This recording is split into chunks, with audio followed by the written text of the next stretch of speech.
بسم اللہ الرحمن الرحیم نحمدہ ونصلی علی رسولہ الکریم اما بعد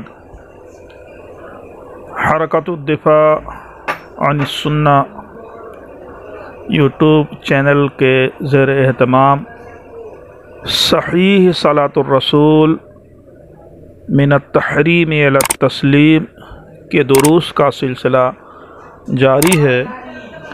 آج انشاءاللہ تعالی درس نمبر 5 کا تذکرہ ہو رہا ہے۔ اس سے پہلے نواقض وضو میں سے 3 گزر چکے ہیں، آج ناقض وضو نمبر 4 ہے۔ جنون، مرگی، بے ہوشی وغیرہ طاری ہونا، اس سے وضو ٹوٹ جاتا ہے۔ جنون، مرگی، بے ہوشی وغیرہ طاری ہونا، اس سلسلے میں کوئی مرفوع حدیث تو نہیں ہے، البتہ حضرت حسن بصری رحمۃ اللہ علیہ سے منقول ہے کہ اذا افاق المجنون اغتسل، اسنادہ صحیح، عبد الرزاق، حدیث نمبر 495۔ حضرت حسن بصری فرماتے ہیں جب جنون سے فاقہ ہو جائے تو غسل کرے۔ تو اس کا مطلب یہ ہے کہ جب جنون آ جائے گا تو اس وقت انسان کی اپنی حالت باقی نہیں رہتی، اس دوران اعضائے انسانی سے کون سے فضلات نکلتے ہیں اندازہ نہیں ہوتا۔ اس بنیاد پر تمام ائمہ فقہ کا اجماع ہے کہ جنون، مرگی اور بے ہوشی میں وضو ٹوٹ جاتا ہے۔ چنانچہ الفقہ المیسر المعاصر میں لکھا ہے وَأَمَّا الْجُنُونُ وَالْإِغْمَاءُ وَالسُّكْرُ وَنَحْوُهُ فَيَنْقُضُ إِجْمَاعًا۔ جنون، اغماء یعنی بے ہوشی، سکر یعنی نشہ اور اس جیسی چیزوں سے اجماعاً وضو ٹوٹ جاتا ہے۔ تو سامعین، جنون، مرگی، بے ہوشی اور نشے کی حالت میں وضو ٹوٹ جاتا ہے۔ ناقض وضو نمبر 5، ناقض وضو نمبر 5، سہارا لے کر یا لیٹ کر سو جانا۔ سہارا لے کر سونا، لیٹ کر سونا، ہمارے یہاں فقہ کی کتابوں میں اس کی تفصیل لکھی ہوئی ہے کہ اگر کوئی کرسی پر یا دیوار پر یا کسی چیز کا سہارا لیتا ہے اور سہارا اگر ہٹا لیا جائے تو اچانک گر جائے تو ایسے کو گہری نیند بولتے ہیں، اس میں وضو ٹوٹ جاتا ہے۔ لیکن حالت نماز کے کسی رکن کے اندر اگر کوئی سوئے تو چونکہ اس میں قرار نہیں رہتا، اس لیے اس سے وضو نہیں ٹوٹتا ہے۔ صحیح مسلم اور صحیح بخاری یعنی متفق علیہ حدیث ہے، نبی کریم صلی اللہ علیہ وسلم نے ارشاد فرمایا کہ اذا استيقظ احدكم من نومه فليغسل يده قبل ان يدخلها في وضوئه فإن أحدكم لا يدري أين باتت يده، متفق علیہ۔ صحیح بخاری 162 اور صحیح مسلم 237۔ رسول اللہ صلی اللہ علیہ وسلم نے ارشاد فرمایا کہ جب تم میں سے کوئی اپنی نیند سے اٹھے تو اپنے وضو کے برتن میں ہاتھ ڈالنے سے پہلے اسے 3 مرتبہ دھو لے، کیونکہ تم نہیں جانتے ہو کہ ہاتھ نے رات کہاں گزاری۔ وجہ استدلال کیا ہے اس کا، یعنی کیسے ثابت ہوا کہ نیند ناقض وضو ہے؟ اگر نیند ناقض وضو نہ ہوتی تو پانی میں براہ راست ہاتھ ڈالنے کی ممانعت نہ ہوتی۔ نبی کریم صلی اللہ علیہ وسلم نے سو کر اٹھنے کے بعد براہ راست برتن میں ہاتھ ڈالنے سے منع فرمایا، اور اس کی وجہ یہ بھی بتائی کہ لا یدری فإنہ لا یدری این باتت یدہ، سونے والے کا ہاتھ کہاں رہا اسے معلوم نہیں ہے، اس لیے نبی علیہ الصلوۃ والسلام نے برتن میں ہاتھ ڈالنے سے منع فرمایا۔ اس سے یہ ثابت ہوا کہ نیند ناقض وضو ہے۔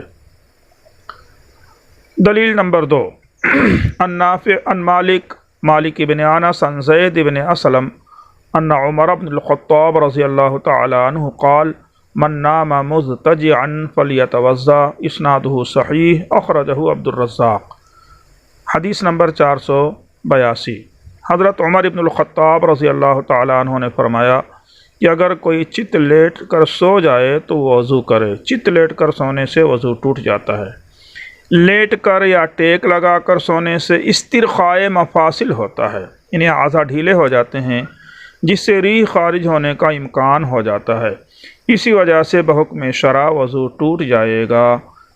اور اسی طرف حضرت عمر ابن الخطاب رضی اللہ تعالیٰ عنہ نے اشارہ فرمایا ہے۔ دلیل نمبر 3، عن نافع مولى ابن عمر عن ابن عمر انه قال من نام مضطجعا وجب عليه الوضوء ومن نام جالسا فلا وضوء عليه۔ ابن العثیر شرح مسند الشافعی صحیح الحدیث مسند الشافعی حدیث نمبر 85۔ حضرت ابن عمر رضی اللہ تعالیٰ عنہ نے بسند صحیح روایت کیا ہے کہ انہوں نے فرمایا کہ جو شخص چت لیٹ جائے اس پر وضو واجب ہے، اور بیٹھے بیٹھے اگر کوئی سو جائے تو اس پر وضو نہیں ہے۔ دلیل نمبر 4، ان معاویہ رضی اللہ تعالیٰ عنہ قال قال رسول اللہ صلی اللہ علیہ وسلم العین بکاء الصح فإذا نامت العینان استطلق الوکاء، رواہ احمد والطبرانی وزاد من نام فلیتوضا، حدیث حسن، رواہ احمد جلد نمبر 1 حدیث نمبر صفحہ نمبر 97، سنن ابی داود 203۔ رسول اللہ صلی اللہ علیہ وسلم نے فرمایا کہ آنکھ سہ یعنی چوتڑ کی ڈوری ہے، جب دونوں آنکھیں سو جاتی ہیں تو وہ ڈور کھل جاتی ہے، لہذا جو سو جائے وہ وضو کرے۔ یہ حدیث کے الفاظ ہیں اور البانی نے اروا کے اندر اس کو حسن قرار دیا ہے۔ العین بکاء الصح فمن نام فلیتوضا، ابو داود 203، ابن ماجہ 477، حسنہ الالبانی فی الاروا جلد نمبر 1 148۔ رسول اللہ صلی اللہ علیہ وسلم نے فرمایا کہ آنکھ بکاء الصح یعنی چوتر کی ڈوری ہے، لہذا جو سو جائے وہ وضو کرے۔ اس حدیث کو شیخ البانی نے، جو غیر مقلدین کے امام ہیں، انہوں نے اسے حسن قرار دیا ہے۔ بہت سے غیر مقلدین اس کو ضعیف کہہ کر کے اس کو رد کر دیتے ہیں، حالانکہ انہی کے ایک عالم نے اس کو حسن قرار دیا ہے، اور حسن حدیث قابل استدلال ہوتی ہے۔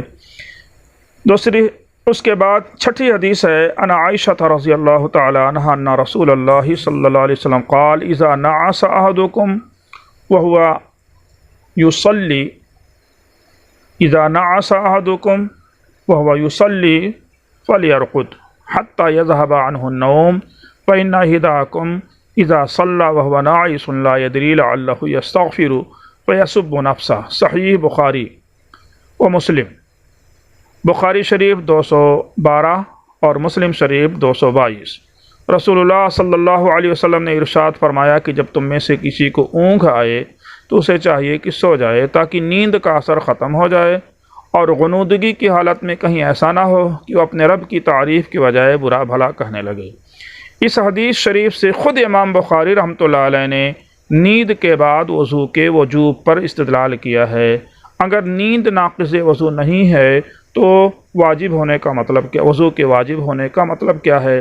اور خود نبی کریم صلی اللہ علیہ وسلم نے اونگ آنے کی حالت میں جب نماز پڑھنے سے منع کیا ہے تو مستقل سو جانے کی وجہ سے سو جانے کے بعد نماز کی اجازت کیسے دے سکتے ہیں؟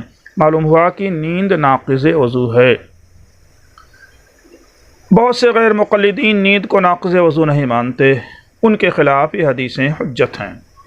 ناقض وضو نمبر 6، نماز میں قہقہا لگا کر ہنسنا۔ جمہور احناف، مالکیہ اور حنابلہ کے ہاں نماز میں قہقہا لگانے سے وضو ٹوٹتا ہے اور نماز بھی ٹوٹ جاتی ہے۔ قیاس کا تقاضا یہ تھا کہ وضو نہ ٹوٹے، لیکن شریعت کے رمز شناس صحابہ و تابعین میں سے بعض کے اقوال کی وجہ سے قیاس پر عمل نہیں کیا گیا، نماز کے ساتھ وضو کے ٹوٹ جانے کا فیصلہ کیا۔ ایک عامہ صحابی کسی کنویں میں، جو مسجد کے اندر کنواں تھا، گڑھا تھا، اس میں لڑھک رہے تھے۔ نبی کریم صلی اللہ علیہ وسلم اپنے اصحاب کے ساتھ نماز پڑھا رہے تھے۔ نماز میں شریک بعض صحابہ کو ہنسی آ گئی، اس وقت نبی کریم صلی اللہ علیہ وسلم نے فرمایا کہ تم میں سے جن لوگوں نے ہنسا ہے وہ وضو اور نماز دونوں کو لوٹائیں۔ اس سلسلے میں ایک مرفوع حدیث ہے اور بہت سے مرسل حدیثیں ہیں، چند آپ کے سامنے نقل کی جاتی ہیں۔ عن ابی موسیٰ الاشعری رضی اللہ تعالی عنہ قال بینما رسول اللہ صلی اللہ علیہ وسلم یصلی اذا دخل رجل فتردى في حفرة كانت في المسجد وكان ببصره ضرر فضحك كثير من القوم وهو في الصلاة فأمر رسول الله صلى الله عليه وسلم من ضحك أن يعيد الوضوء ويعيد الصلاة رواه الطبراني في الكبير رجاله موثوقون۔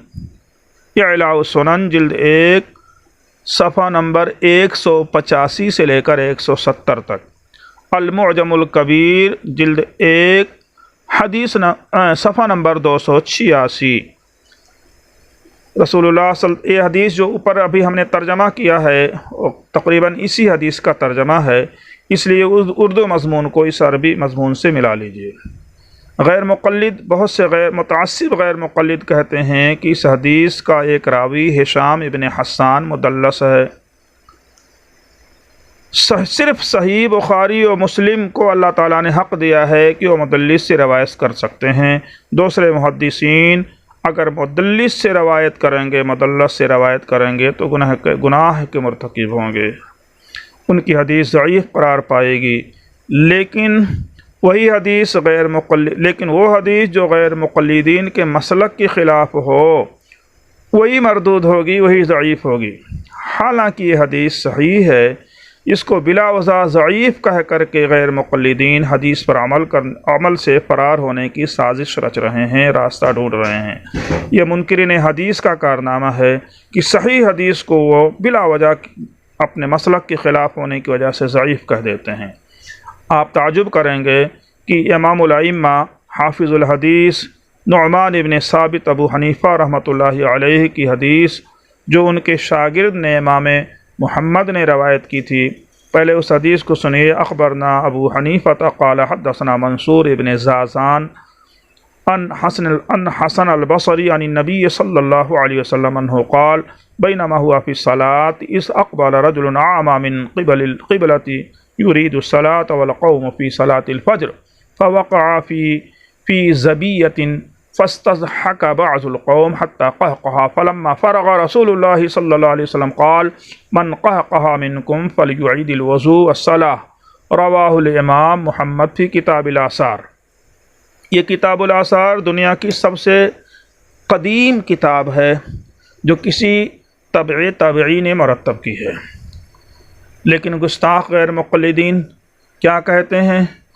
نام نہاد غیر مقلدین نے اس حدیث مرسل کو بلا کسی تردد کے موضوع لکھ دیا، اور اس مردود متعصب نے استاذ الائمہ حافظ حدیث محمد بن الحسن الشیبانی رحمہ اللہ کو کذاب لکھ دیا، نعوذ باللہ، اور ان کے استاد امام الائمہ حافظ الحدیث ابو نعمان ابن ثابت کو ضعیف لکھ دیا، بالاتفاق ضعیف لکھ کر کے اپنی عاقبت خراب کر لی۔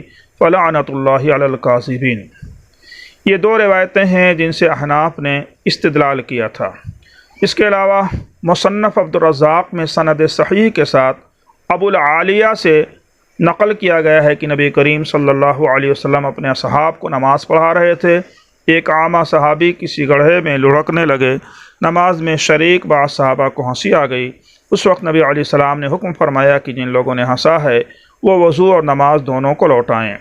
عربی عبارت یہ ہشام ابن حسان سے امام عبد الرزاق روایت کرتے ہیں، وہ حفصہ بنت سیرین سے ابو العالیہ سے کہ کان النبی صلی اللہ علیہ وسلم یصلی باصحابہ یوما فجاء رجل صغیر البصر فوقع فی رکیۃ فیہا ماء فضحک بعض اصحاب النبی صلی اللہ علیہ وسلم فلما انصرف رسول اللہ صلی اللہ علیہ وسلم قال من ضحک فلیعید وضوءہ ثم لیعید صلاتہ۔ اس طرح 3-4 روایتیں امام عبد الرزاق نے ابو العالیہ سے نقل کی ہیں، اور اسی طرح ابراہیم سے بھی نقل کی ہیں کہ اذا ضحک الرجل فی الصلاۃ استانف الوضوء واستانف الصلاۃ۔ معزز سامعین، ابو العالیہ یہ ایک ثقہ راوی ہیں، ان کی حدیث مرسل ہے۔ ائمہ ثلاثہ امام ابو حنیفہ، امام مالک اور امام احمد اور علماء کی ایک بہت بڑی جماعت کسی ثقہ بڑے راوی کی مرسل حدیث کو قبول کرتے ہیں، اسے حجت مانتے ہیں۔ اس کے علاوہ نماز میں اگر کسی کو قہقہہ آ جائے، ہنسی آ جائے تو نماز ٹوٹ جاتی ہے اور وضو بھی ٹوٹ جاتا ہے۔ حافظ ابن المنذر المتوفیٰ 318 لکھتے ہیں، اجمع اہل العلم علی ان الضحک فی غیر الصلاۃ لا ينقض الطہارہ ولا یوجب وضوءا، اجمعوا علی ان الضحک فی الصلاۃ ينقض الصلاۃ۔ اس بات پر اہل علم کا اجتماع و اتفاق ہے کہ نماز کے علاوہ ہنسنا وضو کو نہیں توڑتا اور نہ ہی وضو کو واجب کرتا ہے۔ اس بات پر بھی اجماع ہے کہ نماز میں ہنسنا نماز کو توڑ دیتا ہے۔ الاوسط ابن المنذر صفحہ نمبر 226۔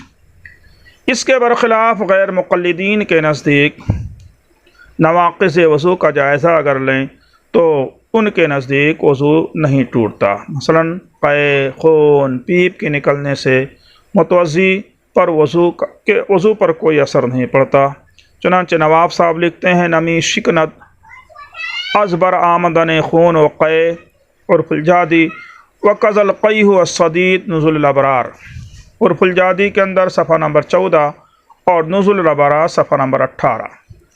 مزید لکھتے ہیں کہ نماز میں قہقہہ لگانے سے وضو نہیں ٹوٹے گا، اگرچہ کامل نماز اور بالغ مصلی ہی کیوں نہ۔ نزول الابرار۔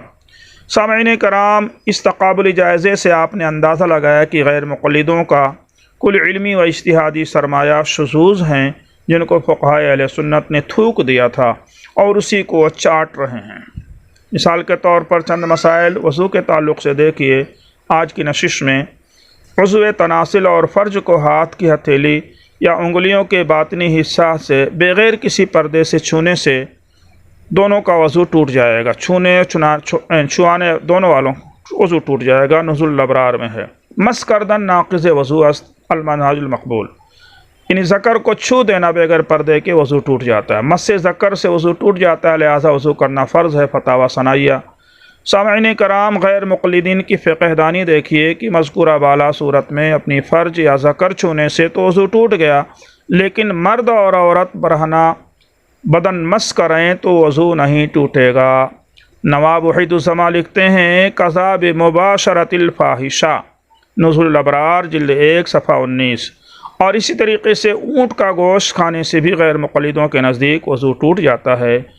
اور آج کے سبق کے لیے آخری جز کے طور پر ہر نماز کے لیے تازہ وضو کرنا مستحب ہے۔ نبی کریم صلی اللہ علیہ وسلم نے ارشاد فرمایا، نبی کریم صلی اللہ علیہ وسلم ہر نماز کے لیے تازہ وضو کیا کرتے تھے۔ جب فتح مکہ کا دن آیا تو آپ نے وضو کیا اور دونوں موضوع پر مسح کیا اور ایک ہی وضو سے 5 نمازیں ادا کیں۔ حدیث کے الفاظ ہیں، کان النبی صلی اللہ علیہ وسلم یتوضأ عند کل صلاۃ فلما کان یوم الفتح توضأ ومسح علی خفیہ وصلی الصلوات بوضوء واحد۔ اس حدیث کی اسناد صحیح ہے اور اس کو امام ترمذی اور ابو داؤد اور امام احمد وغیرہ نے نقل کیا ہے۔ آج کے سبق کے لیے بس، وما توفیقی الا باللہ۔ السلام علیکم ورحمۃ اللہ وبرکاتہ۔